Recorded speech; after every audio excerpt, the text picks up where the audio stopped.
Hey everybody, and welcome back to Kerbal Space Program RP-0. We're out on the launch pad today with a big chunk of stuff for Tremonia Station, currently in orbit around the moon. It is our fuel tank so that we can start implementing more of our reusable systems out there. Just a couple more pieces left to get in place, but our relative inclination is reasonable. SAS is on, throttle is set to full, staging check, yeah, looks pretty good. I think we'll be alright. Alright. Anyway, and ignition.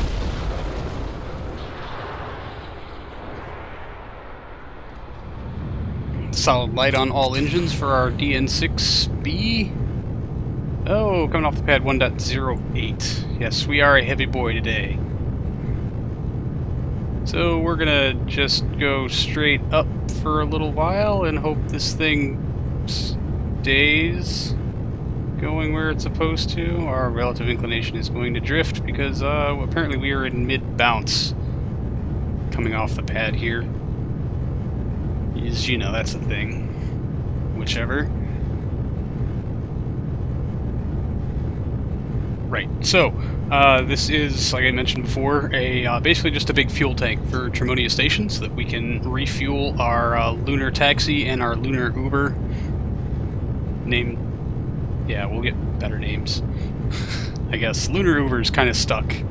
That's the lander that goes down to Russelina Memorial Station, brings the crew up and down, provided, of course, there's enough fuel on station to do that. Something else we're going to have to work on is getting a real big fuel tank down on the surface and making that work for us. So I'm not touching the controls because I'm terrified to do so at such a low speed, although we are drifting way off our relative inclination. Hopefully we'll be able to get that patched up. This is also going to be a wobbly boy because it is quite top heavy. I guess I'll get into more of that as we get higher up, I guess, probably in the speddy uppy bits. But that being said, I'm probably just going to have to pick all of you up in orbit, provided nothing absolutely interesting happens. Like a lean to the side, that's very the wrong way. Okay, we'll try to just, no. We can start our gravity turn, just not quite so much. Oh man, it is not liking doing stuff. There's a mosquito in my house. This is going to all go very badly. Hopefully I'll see you in orbit. So this did not turn out to be the wrestling match that the Venus Orbital Lab launch failure was, although it still was a little bit finicky. This is definitely heavy, but it was not uncontrollable in testing. Then again, neither was the Venus Lab, so these things just kind of happen, and I guess this is what happens when you're trying to put high tonnage, awkwardly shaped things that have joints in between them into orbit. Eventually you just reach this structural point where KSP just kinda falls on its face, and it does not matter how many struts you put on things, it just wiggles around. So we were able to actually eventually wrestle this into a somewhat meaningful inclination, although it was tipping over quite a bit and trying to lean low, also trying to throw off our relative inclination by a whole hell of a lot. Didn't stop it from looking just kind of pretty, though, even if it is completely unnerving and quite unsettling as it does it. But yeah, DN6 moves a lot of cargo, so long as that cargo stays where it needs to be. There's boosters up, they are down and away, and most of our wiggle problems are pretty much gone. It's much less exaggerated this way, and now the fairings are off, and you can see our resupply. Not even resupply, this is a on-station tank for Tremonia Station that's going to hold a vast amount of nitrogen tetroxide and Aerozine 50 for resupplying both lunar landers and trips to from Tremonia Station back to Kauai Potato Station in Earth orbit. And my first bit of panic, there's supposed to be solar panels on the tug that is below the fuel tank, and they are not there. Just had to check, make sure they didn't explode. They didn't, but those struts pointing awkwardly to outside of the fairing should have been connected to the top of the truss piece that was the mount for said solar panels, and they're just gone, which is super weird because I know I put them there. The strut would have been the last piece that I put on after the truss piece and the solar panel, but somehow magically KSP just took them from me. The other issue is that SAS was not holding literally anything, which made me quite upset, enough to actually drag out the smart ASS from Mech Jeb and set it to kill rotation so that we have some hope of getting a normal relative inclination with the moon here on our way to orbit. But so this mission is just doing fantastically the whole way through. So anyway, we're coming up on Miko, so I'm going to turn you over to Old B, who's undoubtedly going to give you another account of all this. Alright, well, there's stage SEP, and as you probably noticed, SAS was not working. If I turn this off, turn SAS on, make a correction, makes no effort to counteract that correction, which is super weird, I have to say. So, we're just going to leave Mech Jeb on for the time being. Let's see. Now it makes corrections. That is very interesting. Anyway, and I don't know where our solar panels went. There should have been 4 of them on here, on little truss beams right here. They were not destroyed. I checked earlier in flight. I'm a little disturbed. We will activate our short-range comms. That should be enough to get us there, but will the batteries hold out because our solar panels disappeared? That is the question. This tug is probably going to need some retrofitting, in that there should be 4 little truss pieces where these struts are just magically sticking out with very large solar panels on them, and they are just not there.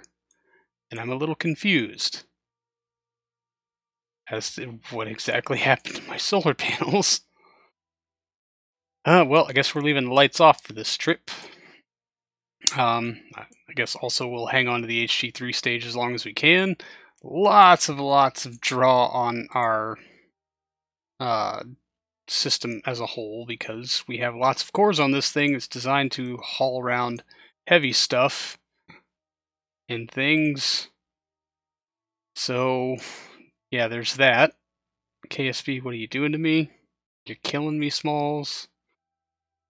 So we do definitely have a very limited time frame for which to enact this mission, and we should probably make it happen.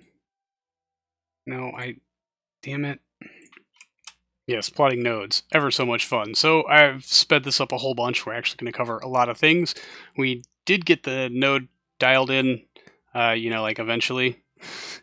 And got it on what I thought was a solid intercept course for Tremonia Station. Even, I'm pretty sure that I checked the relative inclination. Solid light on the HG3, gobs and gobs and gobs of excess delta V. We'll just let it run through its full burn before we shut it down, obviously. And then wonder what to do about our power draw because our solar panels are missing.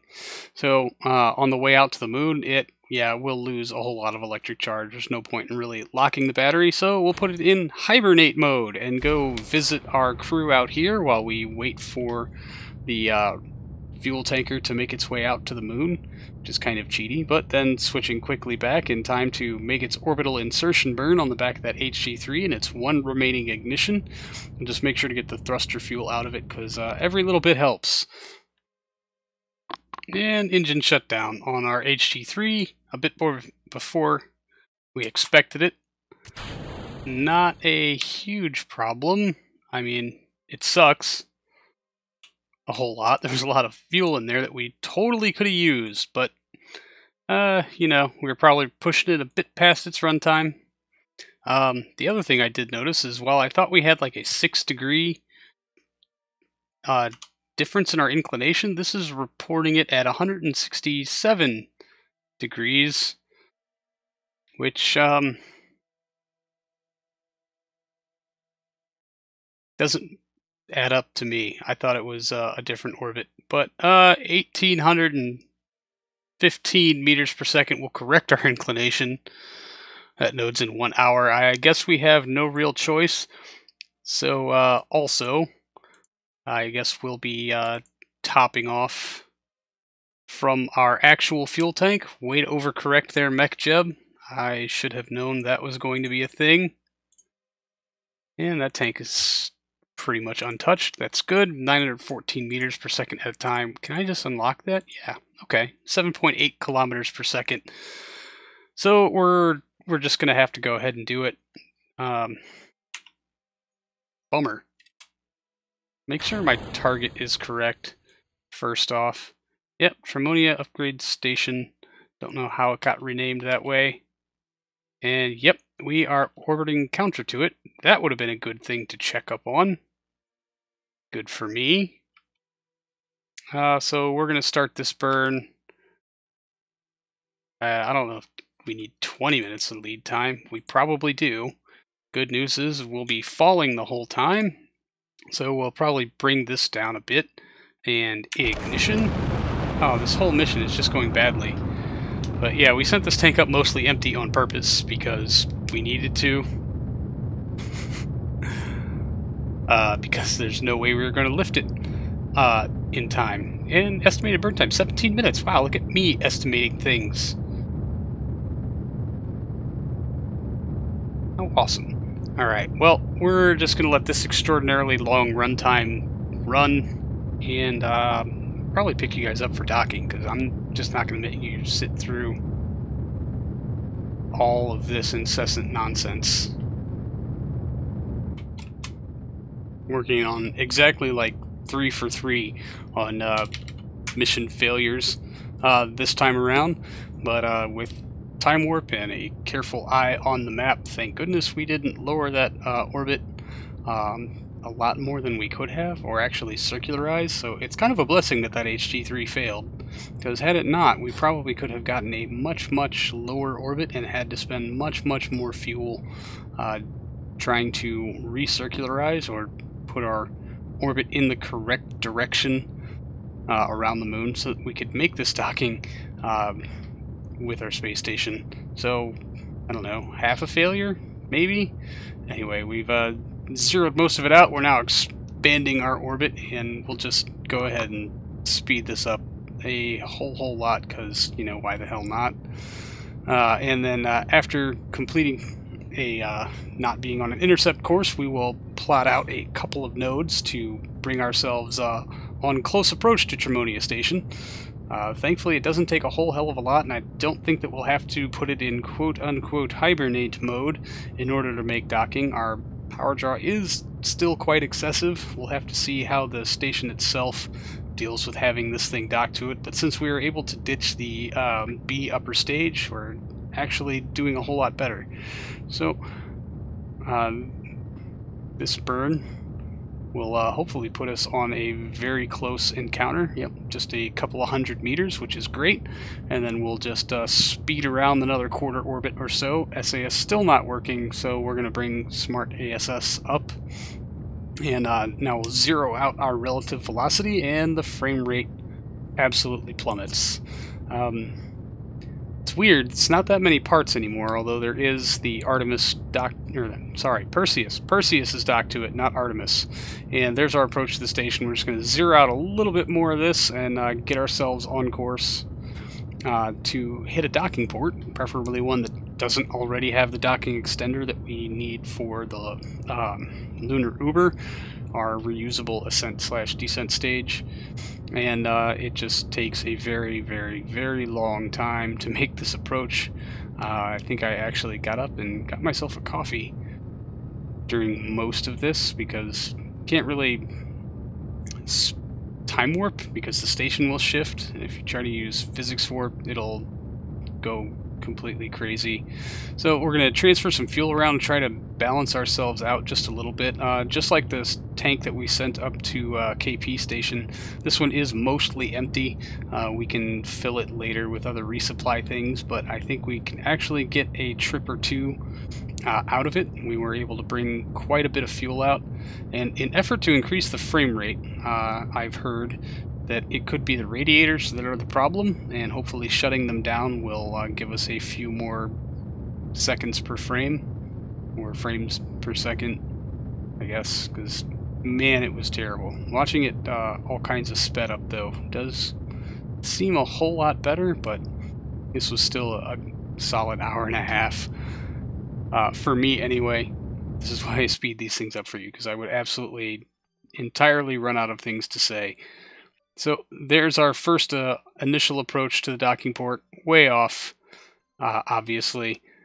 Maybe a little scraped paint, but if you can't tell because it's so sped up, then, well, I'm really just not going to worry about it. So there was another back off and approach. Our weight balance is not great, but, you know, what can you expect? This thing is probably still around 100, 150 tons or so, give or take. But eventually we will actually nudge the port in the correct direction and benefit from that slow, easy rotation of the station itself so that we can get a good, solid hard dock. Of course, I wouldn't quit so easily, but it did take just a little bit of time. Anyway, but yeah, I'll turn you back over to old me, because he's going to be super happy about it. Oi, docked. Finally. Yeah, sorry, docking is a little bit harder at, 3 or 4 frames a second. So there's that. There's also the fuel transferring that I was going to do, because we don't need this huge tank. Oh, it's already empty. Is there fuel in the Artemis? Or the Perseus? Yes, okay, good. It's got its get home free fuel, and that's it. Perfect. And I think the rest of these tanks are pretty much empty. Oh, there's some nitrogen tetroxide up there. That's life support. That one's fuel, right? Oh god, this is, yeah, and empty, and a little aerosine. Lots of nitrogen tetroxide over there. We could probably relocate some of this stuff. Man, it's taking for effing ever to click on anything. Electric charge. Okay, cool. And are we still charging? Yes, we are charging. A lot of that is thanks to Perseus being here, and we still have our free docking port for our lunar Uber. That's what matters, although at some point we will be trying to relocate the tug, maybe to down here, if the tug arms will fit, should we need it to move other stuff around at some point. But, yeah, probably not. So, anyway, that's going to do it for this one, everyone. Thank you so much for hanging out. I really do appreciate it. And I will see all of you in the next one. So, until then, see you later.